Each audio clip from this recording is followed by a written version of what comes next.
l'aube de ce 10 août 1792 ne ressemblait à aucune autre que Paris n'avait vue auparavant.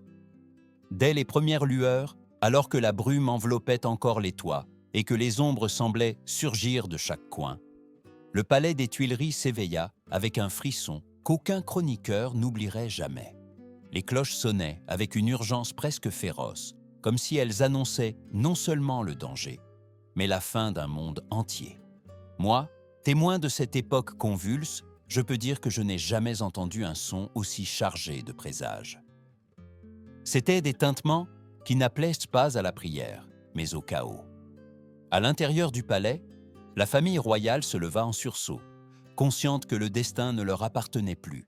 3 ans auparavant, la reine Marie-Antoinette avait régné entourée de splendeur, de protocoles et de luxe qui semblaient destinés à durer des générations. Elle se tenait désormais derrière des portes barricadées, écoutant la ville qu'il avait autrefois acclamée s'avancer vers elle avec une fureur contenue. Là, à ce moment-là, la femme qui avait été le symbole de la royauté commença à sentir son identité se défaire comme un étendard qui s'effiloche au vent. De mon regard de chroniqueur antique, je me souviens comment le palais n'était plus ni foyer ni refuge. Après la tentative d'évasion ratée vers Varennes en 1791, les Tuileries étaient devenues une prison parée. Le peuple, qui avait autrefois cru en la couronne, murmurait maintenant la trahison à chaque pas. Des pamphlets et des caricatures se répandaient dans les rues, ridiculisant la reine, la surnommant Madame Déficit, l'accusant de dévorer les richesses de la France pendant que le peuple saignait de faim et de révolution. Son origine autrichienne devint un stigmate, un fardeau que certains interprétèrent comme une preuve irréfutable de conspiration. Alors que les cloches continuaient de clamer, une rumeur d'acier commença à inonder l'esplanade du palais. C'étaient des pas, des centaines de pas, des milliers peut-être. Des gardes nationaux, des citoyens armés, d'anciens sujets du roi qui marchaient maintenant contre lui.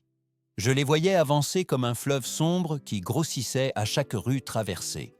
Dans les yeux de beaucoup brillait l'exaltation, dans ceux d'autres, une haine tempérée par des années de frustration. Les drapeaux flottaient, comme si le vent lui-même exigeait justice, même si cette justice était teintée de vengeance. Marie-Antoinette, enfermée dans ses pensées, dut comprendre que cette aube scellait la fin. Et non la fin de sa journée, mais la fin de son monde. L'ordre divin qui soutenait les monarchies européennes commença à se fissurer sous le poids de la clameur populaire. Les gardes suisses, à l'intérieur du palais, restaient fermes, disciplinés, décidés à résister. Cependant, l'indécision du roi Louis XVI les condamnerait tous. Son refus d'autoriser l'usage de la force permit au destin de suivre son cours sans résistance. Alors que la foule encerclait le palais, Paris semblait retenir sa respiration, attendant l'explosion inévitable. À cet instant, l'histoire commença à se mouvoir avec une cruauté qu'aucun monarque ne pourrait arrêter. Les Tuileries, ce symbole de pouvoir, étaient à un soupir de devenir un champ de ruines morales. Et c'est ainsi que commença la chute d'une reine dont l'histoire provoque encore aujourd'hui débat, indignation et tristesse. Rien ne serait plus jamais pareil après cette aube. L'avancée des insurgés vers les Tuileries ne fut pas un élan spontané, mais la conséquence douloureuse d'années de méfiance accumulées. Depuis le jour où la famille royale avait tenté de fuir vers Varennes, le lien entre monarchie et peuple s'était rompu comme une corde usée, qui finit par céder sous la tension. Depuis lors, chaque geste de la reine, chaque murmure dans les couloirs du palais, était interprété comme une intrigue, une trahison ou un mépris envers ceux qui subissaient le poids de la misère. Dans les marchés, on parlait d'elle comme d'une ennemie du sol français lui-même, et ce ressentiment, alimenté par les rumeurs et les pamphlets incendiaires, marchait maintenant vers sa porte, transformé en fureur collective. Les gardes suisses, disciplinés comme des guerriers ancestraux, restèrent fermes à leur position, conscients que le destin du royaume dépendait de leur résistance. Leur loyauté était inébranlable, presque rituelle, comme si défendre le roi était une mission sacrée. Mais tout leur courage se heurtait à un obstacle qu'ils n'avaient jamais imaginé, l'indécision paralysante de Louis XVI. Ce monarque, dont la voix aurait pu changer le cours des événements, resta prisonnier entre le doute et la peur. Il ne voulut pas verser de sang pour sauver son trône, et par là, il condamna ceux qui étaient prêts à verser le leur pour lui. Je me souviens, Comme si j'entendais encore l'écho, comment la foule rompit finalement la résistance extérieure. Les insurgés, alimentés par un mélange d'indignation et d'espoir révolutionnaire, pénétrèrent dans le palais comme un torrent débordé. Le choc fut brutal. Les couloirs autrefois ornés de marbre et de tapisserie résonnèrent maintenant des cris de combat, des pas désordonnés et du cliquetis des armes. Des dizaines de gardes tombèrent. Le sang macula les pierres froides, comme s'il voulait laisser un témoignage indélébile de cette journée. Ce lieu de cérémonie solennelle et de banquet devint une scène d'effondrement moral. Pendant que le palais brûlait dans le chaos, la monarchie s'effondrait en silence. Ce même jour, l'Assemblée suspendit officiellement le pouvoir du roi. Les dernières murailles symboliques qui le protégeaient se défirent sans pitié. La famille royale, entourée d'une escorte armée, fut transférée au Temple, une forteresse médiévale qui, pendant des siècles, avait gardé les secrets de l'ordre du Temple et qui custodierait désormais ceux qui avaient autrefois gouverné la France. C'était un enfermement qui avait le goût d'un destin inexorable. La reine cessa d'être traitée comme une souveraine. Elle cessa même d'être vue comme une femme. Elle devint, aux yeux du peuple et des révolutionnaires, un symbole à abattre. Dans le regard de ceux qui observaient le transfert, on pouvait lire autant la victoire que la cruauté. Certains affirmaient que la chute de la reine était une justice poétique, un acte nécessaire pour renverser la tyrannie. D'autres, en revanche, commençaient à remarquer que la révolution, dans sa fin de justice, commençait à dévorer plus que des chaînes. Elle dévorait des vies, des sens, des certitudes. Cette contradiction flottait dans l'air comme un présage de l'horreur à venir.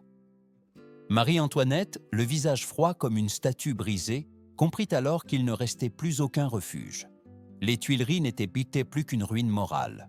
Le Temple serait le chemin vers son destin final. À partir de ce jour, la reine cessa de marcher vers l'avenir et commença à marcher vers sa sentence. La nuit du 2 août 1793 fut une nuit qu'aucun garde, aucun fonctionnaire et aucun prisonnier n'oublierait jamais. Lorsque les hommes de la Commune de Paris firent irruption au Temple pour annoncer le transfert de la reine, ils ne le firent pas avec solennité ni respect, mais avec la froideur mécanique de ceux qui portent un mandat dont la fin est déjà décidée. Marie-Antoinette comprit, en voyant apparaître ces figures dans la pénombre, qu'elle n'était plus reine, ni même une noble prisonnière, mais simplement un corps destiné à être conduit vers l'ombre définitive. Sa fille, Madame Royale, se souviendrait des années plus tard dans ses mémoires que sa mère l'avait étreinte sans prononcer un mot, car le moindre murmure, même le plus pur, pouvait être entendu par des oreilles prêtes à le transformer en arme. Avant l'aube, l'escorte transféra la femme qui avait été le symbole de la France vers la conciergerie, cette prison située sur l'île de la Cité que beaucoup, même avant la Révolution, appelaient l'antichambre de la guillotine. C'était un lieu construit davantage pour briser les âmes que pour enfermer les corps. Là, devant le registre officiel, son nom fut amputé par décret. Elle n'était plus Marie-Antoinette d'Autriche, ni la reine de France. Elle était simplement la veuve Capet. Un nom qui sonnait comme une sentence en soi, comme si avec ces deux mots, on voulait effacer toute trace de dignité qu'elle avait jamais portée. La cellule qui lui fut assignée était un espace misérable, enfermé entre des murs de pierre humide qui semblaient suer le froid toute la nuit. Elle mesurait à peine quelques pas de large, s'inclinant sur la rivière, comme si l'eau elle-même voulait la réclamer. Le sol était couvert de paille rance, et l'air, saturé de l'odeur des corps et de la moisissure, devenait plus lourd à chaque respiration. Selon les plans conservés et les témoignages de l'époque, c'était un espace si étroit que même les rats passaient par les fissures, comme s'ils étaient les maîtres des lieux. Le chroniqueur médiéval que je suis ne peut s'empêcher de comparer ce réduit à une niche prématurée, une anticipation de la tombe où le silence est loi. Pour s'assurer qu'il n'y aurait aucune tentative de communication ni de geste considéré comme clandestin, 2 gendarmes restaient dans sa cellule jour et nuit, la regardant sans relâche, même lorsqu'elle tentait de se changer ou de se nettoyer. Il n'y avait pas d'intimité, il n'y avait pas d'humanité. Son corps fut exposé au regard constant, comme si chacun de ses souffles devait être contrôlé par la Révolution. Les témoignages de l'officier Michonis confirment cette surveillance sans trêve, un tourment psychologique qui aurait brisé n'importe qui, mais la reine résista dans un silence qui semblait fait d'acier fracturé. Les médecins qui réussirent à l'examiner avec des permissions limitées et sous surveillance décrivirent son état comme alarmant. Hémorragies utérines, amaigrissement extrême, épuisement profond. La souffrance physique était réelle, palpable, mais plus dévastateur encore était l'épuisement mental. Et tout cela se produisait pendant que les yeux du peuple exigeaient davantage. Chaque jour, son visage perdait de sa couleur. Chaque nuit, son esprit recevait un coup différent. Fin septembre, la transformation était si évidente que même des observateurs étrangers, comme l'ambassadeur britannique Lord Gower, rapportèrent que ses cheveux, autrefois symbole d'élégance royale, étaient devenus complètement blancs. Pourtant, au milieu de cette détérioration qui semblait sans fond, il y a un instant de résistance intime. Un petit acte de rébellion silencieuse que l'histoire faillit perdre. La lettre qu'elle tenta d'envoyer à sa belle-sœur, Madame Élisabeth. Elle y écrivit « Il ne me reste plus aucune espérance en ce monde ». C'était une lamentation, oui, mais aussi une manière d'affirmer qu'il n'avait pas réussi à la briser complètement. Cependant, la lettre fut interceptée et ne parvint jamais à sa destination. Comme tant d'autres choses dans sa vie, même ses derniers mots privés lui furent arrachés. À la conciergerie, Marie-Antoinette ne marchait plus vers un jugement juste, elle marchait vers une fin déjà écrite. Elle était une ombre dans un monde qui avait décidé de l'effacer. Le 14 octobre 1793 se leva sous un ciel lourd, si gris, qu'il semblait annoncer un sombre présage sur Paris. Ce jour-là, dans la grande salle de la conciergerie, la Révolution allait présenter non pas un procès, mais un spectacle déguisé en justice. Lorsque les gardes conduisirent Marie-Antoinette dans la salle, le murmure des présents était comme le bourdonnement d'un essaim prêt à attaquer sa proie. Ils avaient soigneusement sélectionné les spectateurs, des fanatiques, des partisans des Jacobins, des hommes et des femmes qui ne cherchaient pas la vérité, mais à voir tomber celle qu'ils avaient transformée en le visage de toute leur douleur. La reine apparut dans une robe noire et une simple coiffe blanche. L'austérité de sa tenue contrastait avec la férocité de l'ambiance. Son visage était pâle, les yeux cernés, mais elle maintenait une posture ferme, presque défiante. À cet instant, même moi qui observais la scène avec la froideur d'un chroniqueur habitué aux morts et aux batailles, compris que cette femme était prête à supporter l'humiliation sans abandonner sa dignité. Mais la Révolution ne voulait pas de dignité, elle voulait la destruction. Les accusations furent lues avec la fausse solennité de ceux qui avaient déjà décidé de son destin bien avant qu'elle ne prononce un seul mot. On l'accusait de trahison, de conspiration avec des puissances étrangères, de coordination de complots pour restaurer le pouvoir royal. Chaque accusation était une pierre lancée contre une figure qui avait été diabolisée pendant des années dans des pamphlets et des réunions populaires. De nombreuses preuves étaient incomplètes, déformées ou basées sur des rumeurs. Mais rien de tout cela n'avait d'importance. La salle n'exigeait pas de preuves, elle exigeait une condamnation. Et puis vint le coup le plus vil de tous. Fouquier-Tinville, le procureur impitoyable dont la réputation était baignée de sang, prononça l'accusation finale. Inceste avec son propre fils, le petit Louis-Charles. Ce mot tomba sur la salle comme un éclair, arrachant des soupirs, des rires nerveux et des cris d'approbation. C'était une atrocité si grave que même parmi les révolutionnaires, certains ressentirent un frisson d'inconfort. Jusqu'où irait la soif de vengeance du peuple? Était-il nécessaire de toucher au plus sacré pour détruire complètement une femme? Marie-Antoinette écouta l'accusation sans ciller, mais en elle, quelque chose dut se briser. Et pourtant, elle ne répondit ni avec colère ni avec des larmes. Elle le fit avec une phrase qui traverse encore les siècles. J'en appelle à toutes les mères.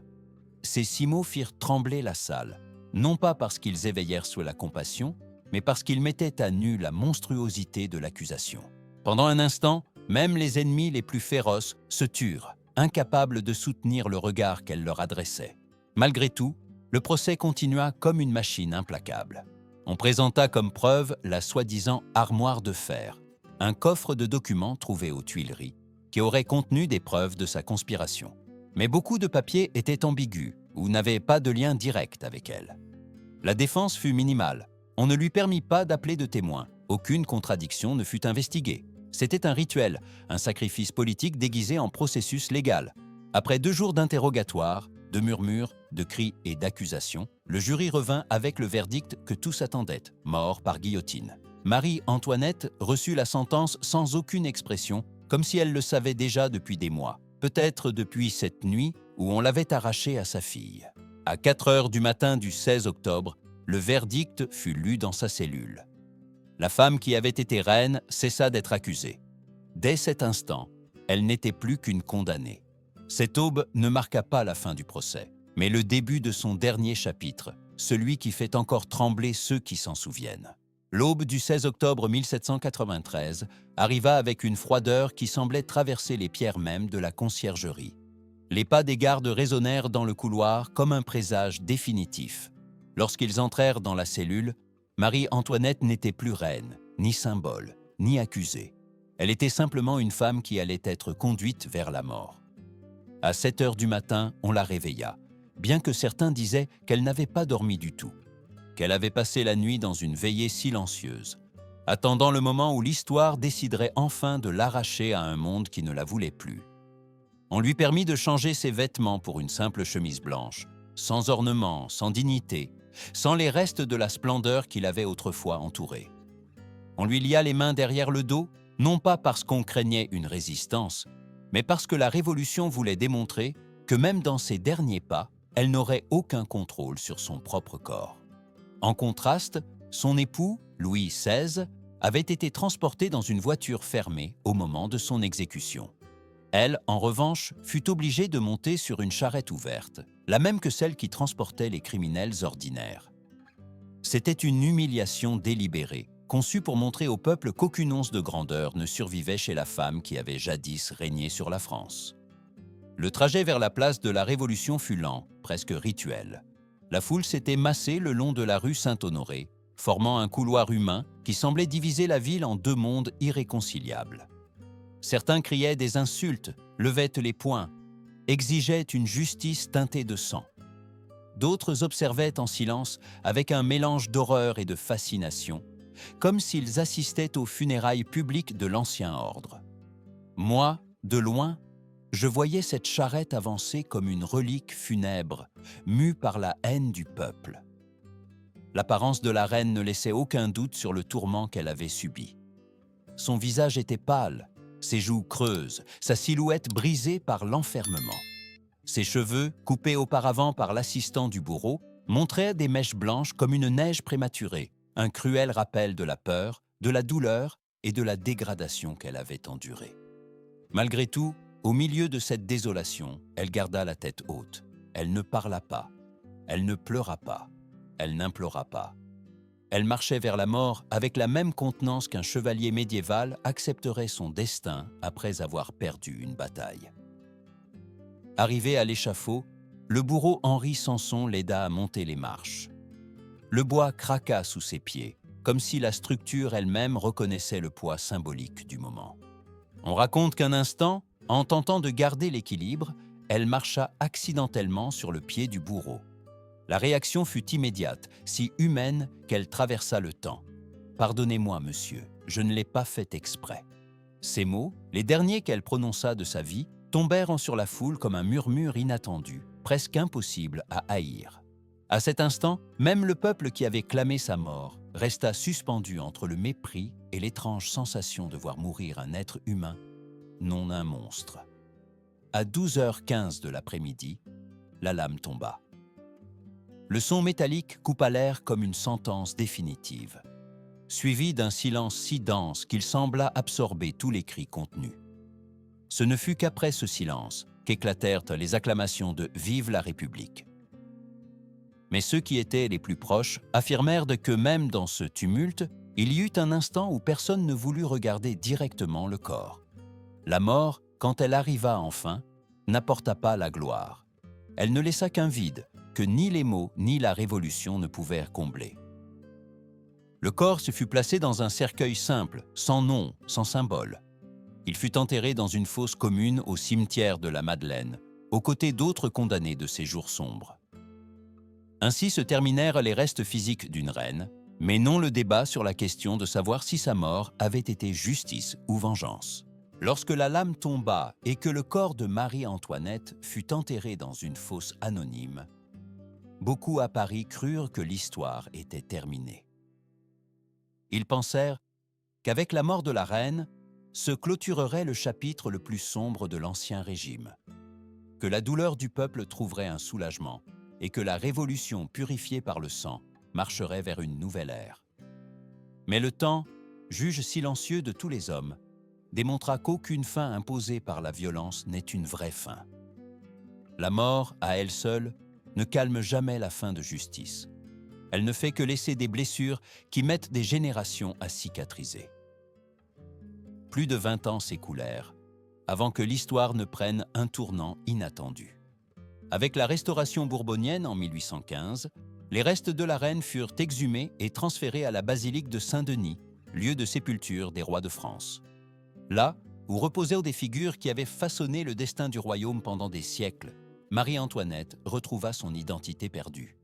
Ce fut une réinhumation solennelle, presque sacrée, comme si le pays qui l'avait condamnée à mourir voulait maintenant lui rendre la dignité arrachée. Et moi, qui avais été témoin de sa chute, je compris que l'histoire a ses propres équilibres, parfois cruels, parfois miséricordieux. Mais même cet acte final ne parvint pas à faire taire la question qui depuis lors divise ceux qui se souviennent de ces temps. Sa mort fut-elle justice ou vengeance? Certains assurent bien qu'elle était inévitable, nécessaire, la seule manière de renverser un système construit sur des privilèges héréditaires. D'autres soulignent que la Révolution, dans sa fureur, devint ce qu'elle avait juré de détruire, dévorant non seulement une reine, mais sa propre âme. La vérité, comme cela arrive si souvent, se trouve dans l'ombre, dans ces régions où l'émotion humaine se mêle au jugement historique. Ce qui est certain, c'est que la fin de Marie-Antoinette laissa une marque indélébile sur l'esprit de la France. Sa vie, transformée en symbole d'opulence pour les uns et d'injustice pour les autres, finit par montrer quelque chose de bien plus profond, que le pouvoir, aussi grand qu'il puisse paraître, ne peut échapper au jugement du peuple, et que le peuple, quand il déchaîne sa fureur, n'est pas non plus libre de tomber dans des excès que l'histoire ne pardonne jamais. La Révolution affirma que sa mort apporterait la liberté, mais ce qu'elle apporta fut une réflexion éternelle sur la ligne mince qui sépare la justice de la vengeance. Et ainsi, en se souvenant de ces dernières paroles, écrites dans la lettre destinée à Madame Élisabeth le matin de son exécution, on comprend la dimension humaine derrière le mythe. Je pardonne à tous mes ennemis. Je meurs dans l'espérance que ma mort unisse mes enfants. Dans cette phrase, plus sincère que n'importe quelle proclamation politique, réside la vérité finale. Ce ne fut pas la reine qui parla, mais la mère, la femme, l'être humain épuisé mais encore capable de pardonner. Aujourd'hui, des siècles plus tard, son histoire est toujours vivante. Non pas parce qu'elle célèbre la chute d'une monarchie, ni parce qu'elle exalte la fureur révolutionnaire, mais parce qu'elle nous oblige à regarder en face ce dont nous sommes capables lorsque nous croyons avoir la raison absolue. Devant la tombe de Marie-Antoinette, nous ne jugeons pas seulement une reine, nous nous jugeons aussi nous-mêmes. Et maintenant, en clôturant cette histoire, je t'invite à réfléchir sincèrement. Que représente pour toi la mort de Marie-Antoinette? Fût-ce justice? Fût-ce une cruauté inutile? Ou fût-ce le résultat inévitable d'un monde débordé par le désespoir et la colère? Laisse-moi ton opinion dans les commentaires et partage ta vision de la violence et de l'injustice dans l'histoire. Ta voix compte, car c'est dans le débat que nous comprenons mieux qui nous sommes et où nous voulons aller.